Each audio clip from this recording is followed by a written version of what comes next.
Hello everyone and welcome to G5's highlight reel. Today's video will be focusing on Faker and his legacy in trying to recapture the crown at the 2023 World Championship. Now, moving forward into game one, it would seem that Faker has decided to lock in the Ahri mid lane going up against Xiaohu.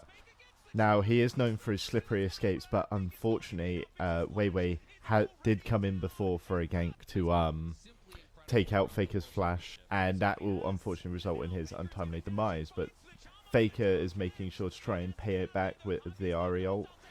Hostile takeover coming in from his teammate, and that does result in the kill on Crisp.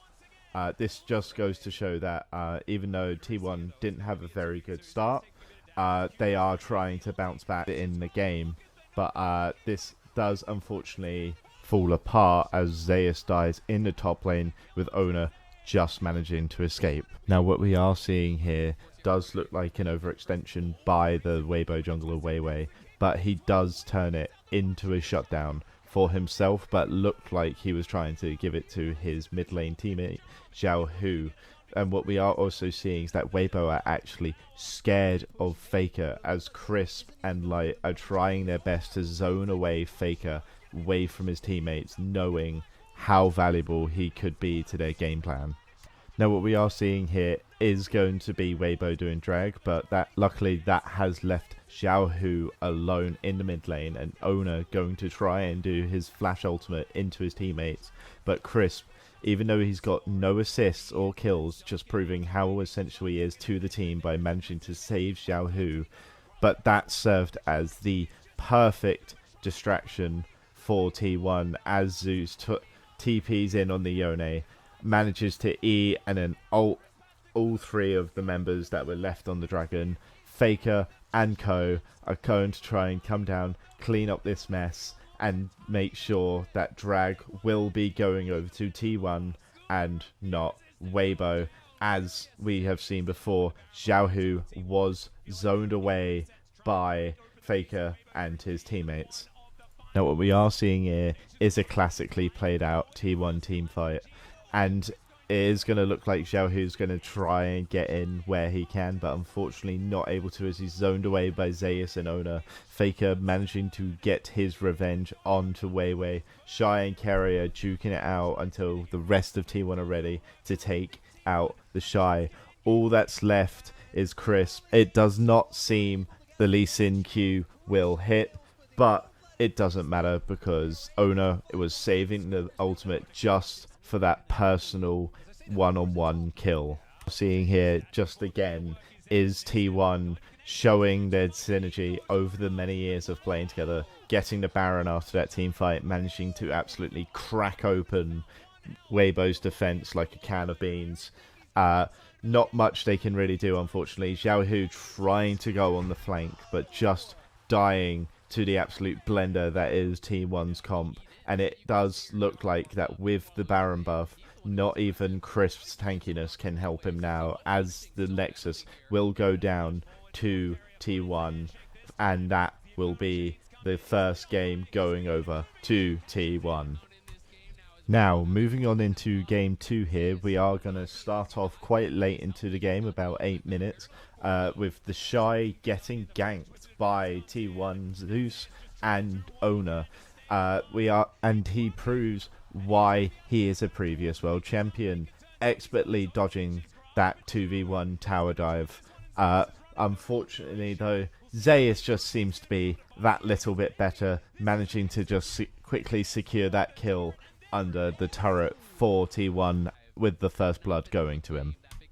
And now as we move on down to bot lane, we see almost the exact same situation with the Shy getting now 3-man ganked, just showing how much of a threat he was in his previous tournaments with the top lane as, again, a former world champion. And now we do see Weibo trying to crack their way in and pay their own revenge back to Zeus. But of course, Zeus is just managing to slip away as his own teammate, the legendary Faker, is trying to come up and save him. Zeus now trying to escape, trying to slip, and we also see the execution going onto Zeus. Faker serving again as the perfect distraction for Zeus's own execution, not letting any XP going towards Weibo. And here we are again in almost a similar teamfight situation with Weibo trying to get the Rift Herald. T1 not letting it happen. Maokai is using his own ult, but Faker using the ult he has previously stolen from that Maokai to allow his team to push Weibo off that Rift Herald, not letting Weibo get a single inch within this game. And now we do see another team fight here at Dragon. Hostile takeover coming in from Keria. Unending Nightmare from Oner diving straight into the back line. Oner trying to see what he can do with that W. But we do see Faker right on Crisp. Not letting Crisp live at all. Showing how Faker is just relentless for Weibo. And then the Maokai ult trying to come in from the side. But Faker and his crew trying to see what they can pull away, but managing to pull out from the tower in time. And easily there, Gumayusi expertly dodging. But what is Crisp doing over that red buff? He is massively out of position. Faker trying to go in, and unfortunately he's just going to get pushed away by Weiwei. And now we do see T1 here trying to sneak the Baron. Weiwei not trying to let it happen. Faker again robbing the ult for that anti-engage, and we are seeing the Everfrost come out, making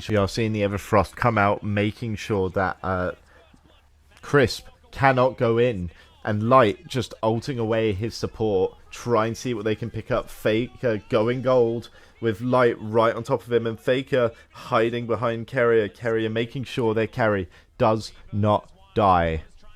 Once again, we see T1's expert team fighting here, just showing off all the skills they've picked up with the practice together. Crisp instantly just getting melted within it. Hostile taker coming out and Light instantly cleansing it. But Zeus is just showing his absolute skills on the Gwen, the triple kill coming out for him. And it does look like easily a Game 2 win for Faker.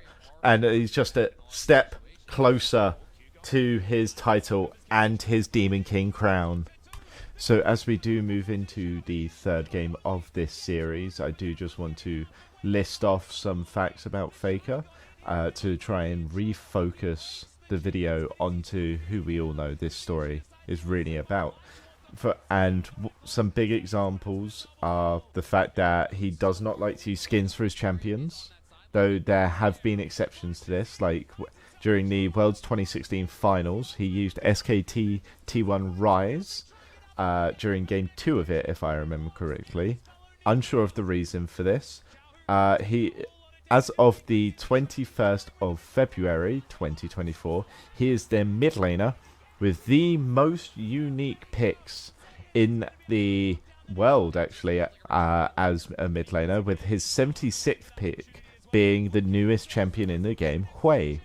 Now, it may not have been widely known since he is not really known for it in pro play, but on his solo queue account, his favorite champion is actually Yasuo, which does play into the fact that he does like to be a carry, and just shows that even in solo queue, Faker will not stop trying to carry every single team to victory, no matter if it's his own family of SKT or just some random 4 people he's met in the Korean solo queue. Though usually at his elo it is probably going to be other Korean pro players such as Deft, who he actually went to the same high school as. Faker has also been asked if he wasn't the mid laner for SKT, what role would he have picked, and he actually surprisingly responded with jungle, which, fun fact, is actually widely renowned as one of the most blamed and disliked roles in League at the moment, though I'm pretty sure that will be changing with some of the changes coming in the newest seasons with additions of items and everything like that. And he is, of course, regarded as one of the best, if not the best, greatest of all time. But sadly, that is going to wrap up our highlight reel about Faker showing off T1 finally winning their 4th and record-breaking 4th Worlds.